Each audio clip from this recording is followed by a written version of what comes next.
Hey, so just to clarify, both these interviews were done before COVID-19 hit, and therefore there's a fair bit of probably what I'd say is outdated information in terms of the festival, and there's a lot of stuff we didn't really foresee at the time, but I think we decided to publish them anyway because I think I did a pretty good job, so enjoy. Hey, it's Ashwin for the Washed Out podcast, and I'm here with Fresh. If you guys would like to introduce yourselves. My name's Catherine and I play guitar and sing. My name is Miles and I play guitar. I'm Dan, I play drums. My name's George and I drink beer. Fuck yeah. I play bass as well sometimes. Nice. Cool. So, my first question is, how's your year going so far? George is pointing at Catherine. How has it going? Well, it's been quiet, right? Like we did some big tours late last year, and we were, though they were fun, they were also tiring. Like, it's exhausting. We've all got some things to do, so we've been recouping. We've been planning shows. We've been getting up to mischief, but kind of behind the scenes kind of mischief. Okay. So, like, it's been a chill year so far, but, like, kind of also, like, a very busy year, just in terms of, like, boring planning and, like, getting ready for the busy part of it, I think. And we also have loads of personal shit going on as well, which I think we probably spent a lot of last year not addressing. What? So, it's good to, like... Yeah, totally. Sort shit out. Yeah, like, Yeah. I've got, like, talk about me and my personal shit. So I've got uni. That's about it, actually. I've just got uni. But yeah. I would never be able to be in a band at your level and still do uni. I could barely, like, you knew my old bands when I was in my third year and drumming. Was Like, that I could when you barely were in do your that. third year? Yeah, it was Interesting. my third year at uni. Were you doing journalism at Kingston? I was, and I Yeah. hated every moment of it. Well, I think that's the crucial difference. Like, I love my degree. Yeah. I love what I do. Also, like, if you think about it, the band, as well as being like a kind of hobby, is like all of your social life as well. So I don't have any friends at uni, and like, so uni is like very much like a thing I go to. So like, it's easier for me because I'm lucky in that I like my band enough to like have all my social stuff. Yeah, you also don't know how to say no to anything. I'm the worst. Yeah, I guess actually I've been busy with my other bands as well, which I forgot about just till now. In fact, like playing, like we've been doing a lot of like cheerleaders and B-Rex practice, something else as well, which I'm excited about but cannot talk about yet. Ooh, elusive. So, what changes do you think you made stylistically, thematically, creatively with Withdraw compared to the self-titled? I obviously know there was a lot of like re-recorded stuff from old EPs on the first album, so yeah. Miles is the biggest difference. Yeah, because he didn't record the self-titled with us. He wasn't in the band, so I think the addition of a new guitarist is complete new playing style, complete new ideas, influences. But I think like there's a huge difference just in terms of like, because in between Withdraw being recorded and self-titled coming out, we were so busy. We toured every opportunity we got, so like we got a lot of like life experience in like the music world.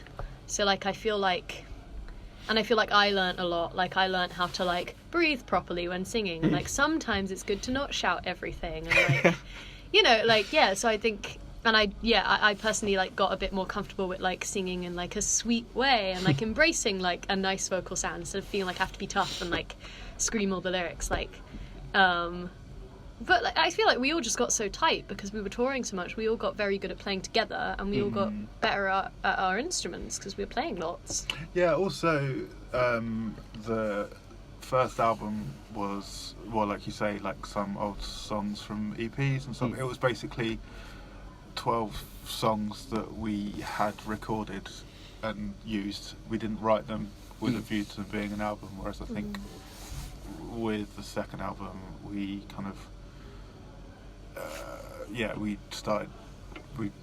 we wrote everything with a view to it being like, part this of an is album. the album. Yeah.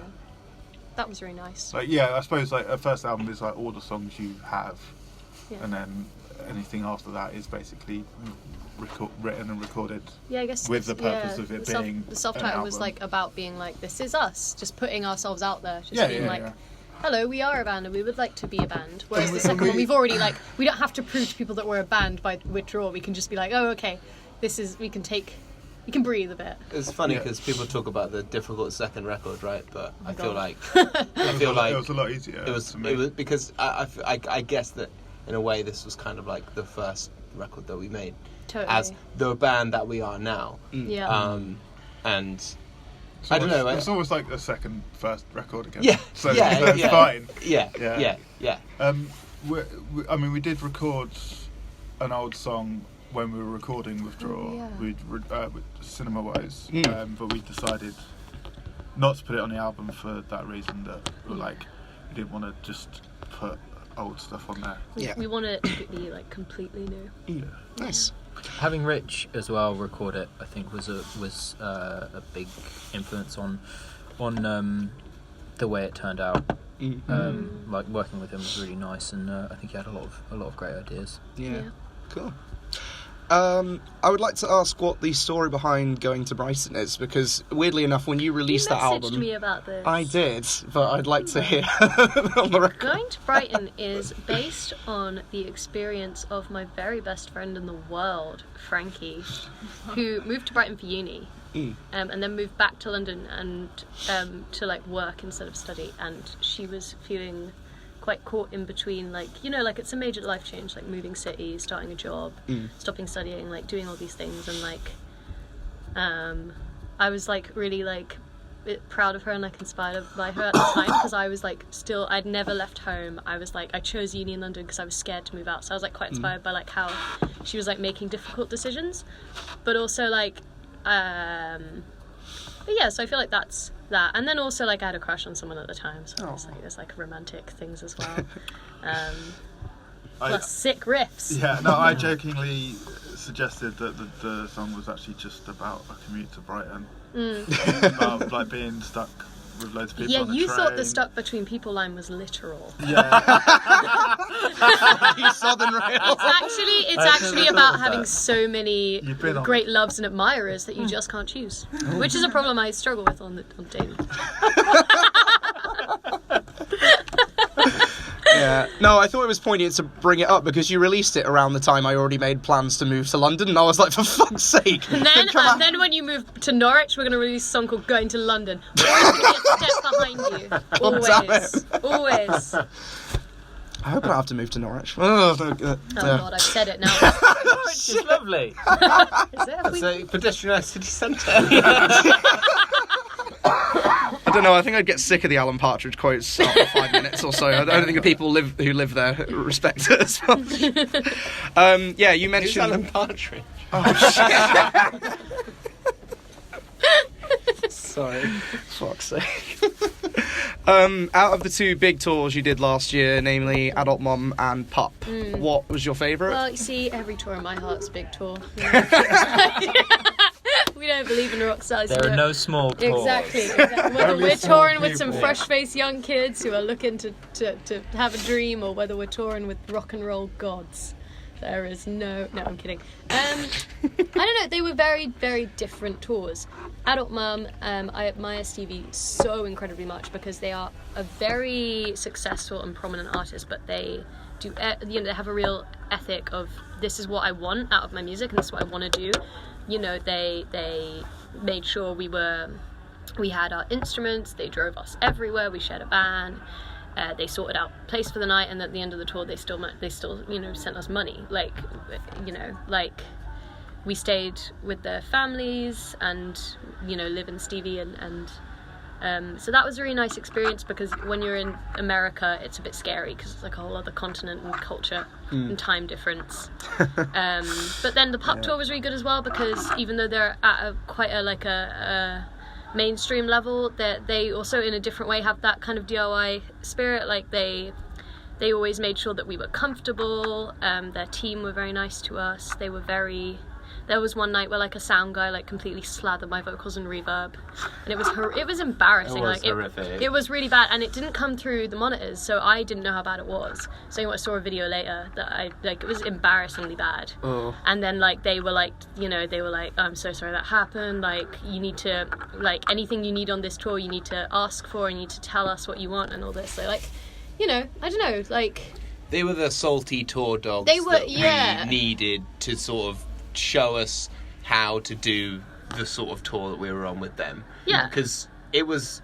We were definitely very bright-eyed and bushy-tailed. Yeah, it's definitely the biggest tour, like the biggest venues we've ever played. Yeah. The biggest kind of band we've ever played with, I suppose.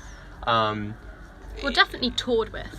First time we'd ever done anything like It was that. Anything different, with yeah. the professionalism of that, and there were a few things that we learned about, and learned about ourselves, learned about each other. And we learned a little thing about friendship along the way. Nice. Yeah. But yeah, I don't. It's difficult to pick one that was better than the other because that's not. It's very different.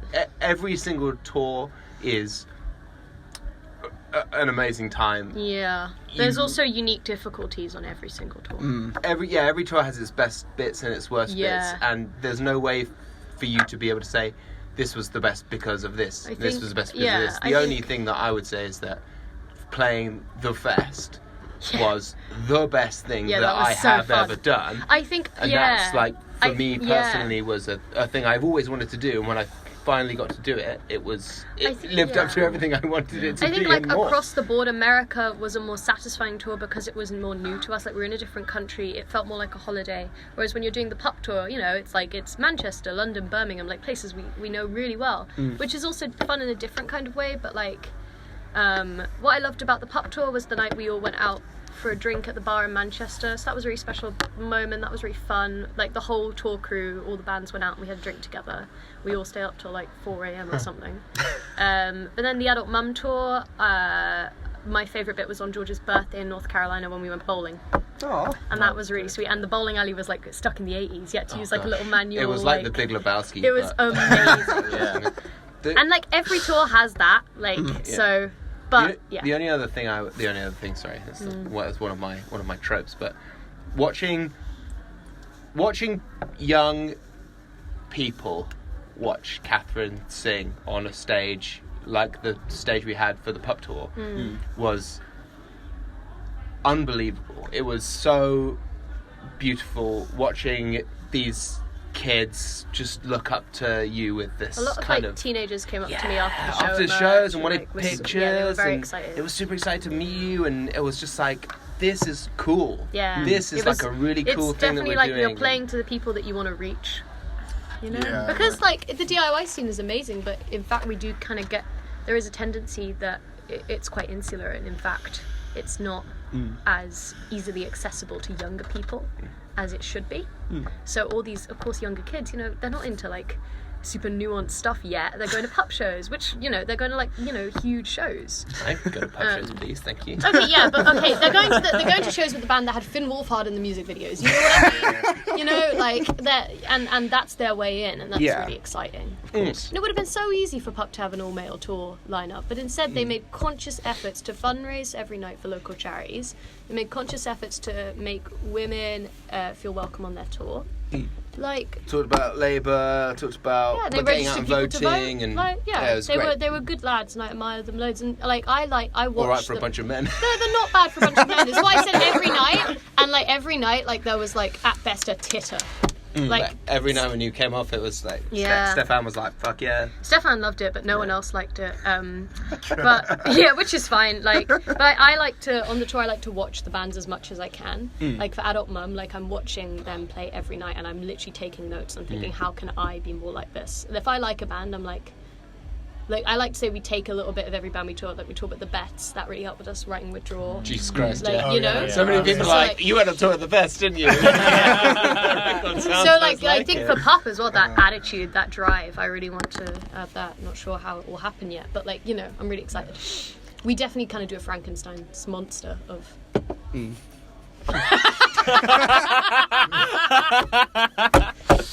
Well, I mean, Frankenstein was the one taking all the bits. I think you would have been fine, but it's just as well to cover yourself, because there's always someone out there. Dumb woman hadn't read a book. She probably just read over her boyfriend's shoulder.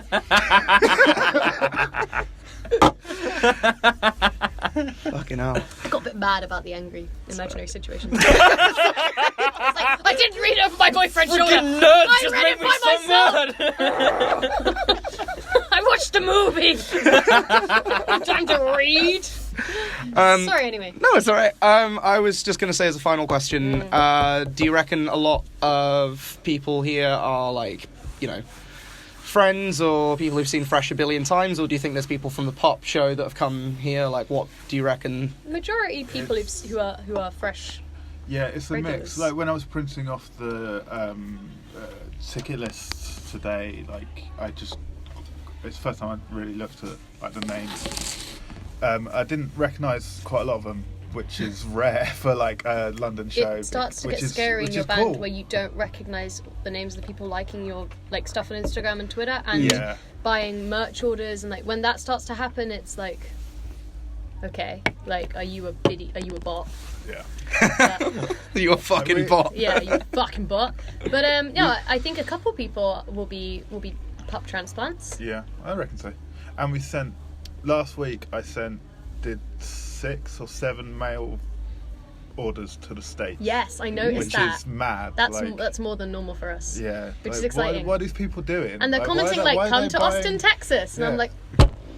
I remember being that person. I remember being the sort of person that bought the Everyone Everywhere record and got it sent to me for my expense. When I was at uni... You sound so mad. No, but it's genuinely though, shipping stuff over to from America is so expensive. We're really honoured. When I was at uni, my housemate bought the first Slingshot Dakota record, and this was 15 years ago.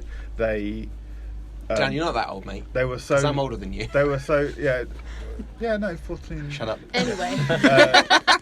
They were so stoked that someone had bought a record from England that they wrote him a massive letter. When I remember in the first few years of Fresh, I used to go down the orders, and then Bandcamp had a little virtual map, and I would zoom in and I would learn about Providence, Maryland, or whatever, and I'd be someone there, woo, and that makes it sound like I'm old and jaded now, but I still get that excitement when someone comments on the Bandcamp message come to Dallas. I'm oh my god. I used to get super excited when I'd see people listening to Southblood in Chicago, and then I'd be oh, hold on a minute, that's my friend. That's your friend who lives in Chicago. Yeah.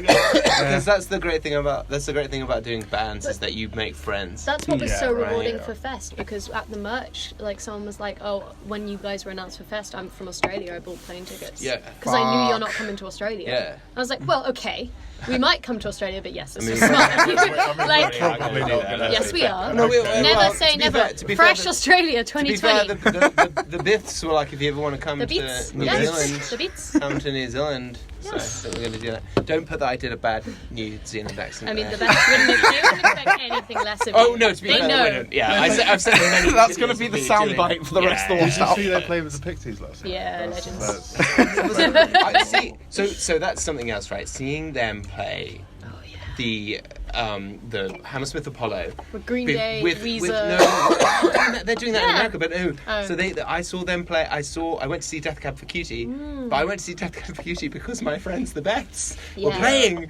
They were opening for Death Cab for Cutie, and it was one of the most wonderful things I've ever been able to see. The Beths are my favourite thing, because we booked and did their first tour in the UK with them, and then they were so thankful. And we were their original fans. I love the Beths so much, and I'm just so glad that for once the rest of the world was yes, this music is as good. Their success reflects their music. Normally, bands that produce great albums don't get the recognition they deserve. It bums me out so much when you're oh, this is my fit. I love this band so much. Everyone should listen to this band. And no one does. No one does. Yeah. And then a few months later, everyone's oh, have you heard this band? I'm told you happy about when it. that happens, at least. Yeah. But the worst is when it fizzles out and they just stop being banned. But when I mean, we should probably stop fucking recording all Yeah, okay. all of this smoke up the arse shit. But that's all right. When we played with the Beths, I don't know if you were around after the show. I think you all had to go, but they were we're so thankful. Oh my God, to, they wrote me a letter. To they gave Dan us all and little Catherine. pins. We used to joke that they were sponsored by New Zealand because they kept promoting New Zealand. Yeah. They had these little different New Zealand birds. I've still got mine. Yeah, Awesome. it sits on my desk. Where they picked them out to reflect our characters. They are the most thoughtful people. So thoughtful, and they were without genuinely, they said to me, without Dan and Catherine, we wouldn't be in the position we're in now, because they helped us to play in the UK, and then they've just gone from strength to strength to strength. Other bands have done that for us. Bands have made it and we'll bands have made on it. their coattail. And we absolutely will. We will. Yeah. Bands have made it so that we can play to... America. Like we use borrowed instruments. We stayed with expert timing for 5 days. Oh gosh, the greatest people. Random people that we've never met before who were like, "Hey, we both like the same music. Lie on my sofa. We were like, we'll only come to our swimming pool. We'll drive you around. We'll drop you off at the, We'll only stay. Pick you up from the airport at 10 a.m. We'll keep you for a day because we don't really know you very well. But then you end up getting on with them so well that you stick around. For you guys can stay 5 days. But yeah, I've made some of the closest friends I've ever made through this lovely little band across the world. Nice. Would you say that touring's like a adult summer holiday? Yes. Yeah. Because when you're a kid. Alright, we got 3 fucking old men around here. As adults, no. Fuck off. Okay, here's the thing. When you're a kid and you're so fucking excited for Christmas, holiday, school trip, insert whatever, then as you get older, that part of you dies because you become older and it's really sad. That's the only thing in my adult life that provokes the same excitement of the night before Christmas as a child is the night before tour. I'm like, oh my god, I'm going on tour. Touring is my favourite thing. Of course, sometimes tours are shit. Of course, sometimes it's really hard. Your mental health is bad. But on the whole, the experience of touring is the best. When tour goes right, it is so fun. Yeah. Even when tour goes wrong, it's still pretty sweet. It's still you can't. You can't help but kind of think, I get to play music in front of people who don't know me, but are still here. Who come up to me afterwards, who come up to us afterwards and say, that was really great. And you go, no, it wasn't, that was shit. And they're like, you shouldn't, but that's the thing, you shouldn't be like, no, that was shit. No, you I should don't. be like, I'm like, thank you. Yeah. thank you so much. Thank you and I've learned to stop kind of doing that, Really I've learned to stop saying no. Anyway. Danny from Jesus used to say, have ready in his mouth, thank you, that's so kind of you. But then one person once snapped back at them, I'm not saying it to be kind. Yeah, I've had that before. So yeah, you've got to come up with the perfect one. I go, oh my god, thank you so much, I appreciate it, and they just try and run away. Get out of that situation. Fuck off! That's how when we were in Bristol, and I came over and I was like, you're needed backstage? Why? I was really drunk, and there were these 2 fresh-faced babies. These 2 little 20-year-old boys, babies. And they came up and they were like, and one of them was like, oh, I really liked your set, it was at the pub show in Bristol, and the other one was kind of just along for the ride, and then halfway through our conversation he goes, oh, you're the girl who was playing, and I was like, yes, why else would a girl be talking to you? And I was really drunk, and it came out way meaner than I meant, but I was just kind of annoyed. It didn't come out meaner than you meant. You meant it to be really mean. Okay, actually, let me modify the story. I'm a massive bitch. No. I'm hungry on power. That's so funny. Ego. But then you were looking at me to say oh please, can you make sure this conversation. And then George came in and was like, Catherine, you're needed backstage, and I went, why? I was for some reason I wanted to stay and soak in the chaos. It was so I was funny. quite drunk. It's because you asked me if you could go, and you were like, oh shit, okay, bye. Yeah. He was oblivious. George was like, no, Catherine, this is a way out. And I was like, oh cool, see you lads. They were super harmless. It was super nice. They were babies. Oh, it's so funny.